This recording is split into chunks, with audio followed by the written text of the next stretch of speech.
In Tableau 2020.4, you now get notifications when features won't animate properly in the browser. This is a nice quality of life improvement because up until now, animations have been great. You get them pretty much most of the time, but sometimes there's some scenarios where it's just not supported.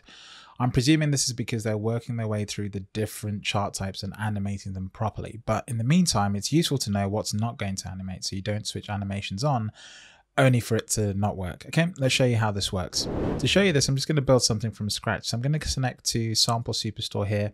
And as this opens up, we just want to build a map because a map is one of the types that's not going to animate properly in the browser. There's actually a really good list in the documentation. I'll put that in the description below so you can check that out of what won't animate and the unsupported browser, which is just one browser, Internet Explorer, of course, as always. But fundamentally, everything else is pretty much good to go. So what I'm going to do is I'm going to get location here and just double click on city. This visualizes all the states in the US. I'll go to the show me tab and I'll hide that because we're not using that. And then I'll drag sales onto size and you'll see here that now we have a really okay sort of visualization and it's pretty much good to go. Now what I'd like to do is probably add a category filter. So let's just find that. It's under the product hierarchy here.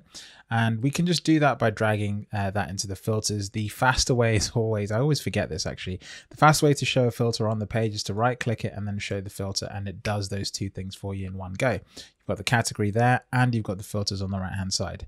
Now, when I deselect these, you'll see that nothing really changes here. Okay, so what I can do is I can make these much bigger.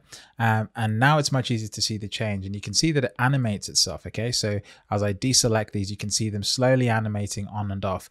It's not fast, but it is there and it is slowly working. Okay, to switch on animations, if you can't see this yourself, go to animations and make sure that it's on by default for the whole entire workbook. If it's off, you actually get a much faster sort of transition. You can see this is almost instantaneous now, but there's no animation. So we'll switch it on and we'll keep it fast as it was before, and we're pretty much good to go.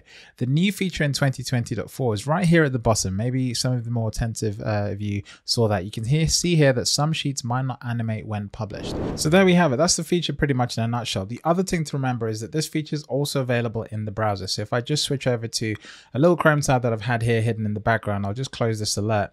You'll see that I also get this notification here. I'd actually already built this previously, and you can see that it's got the old sort of design. I can change the size just so it matches up, but pretty much you can see here that you get that notification both in desktop and in the browser. Let me just go back to the animation window here so you can compare the interfaces. I'll just put this to the left and then I'll bring this window on top, and you can see that the interfaces are pretty much identical. We almost have feature parity, at least for animations here, in terms of what you're getting. So that's something actually consistent with all of 2020.4. Every single feature works in the browser as well. So if you build in the browser predominantly or you're using web authoring as your main experience, this is also available for you when you start using Tableau. Okay, that's pretty much the feature in a nutshell. I hope you enjoyed the video. If you didn't, hit the dislike button twice and send it to someone you don't like, and I'll catch you in the next video.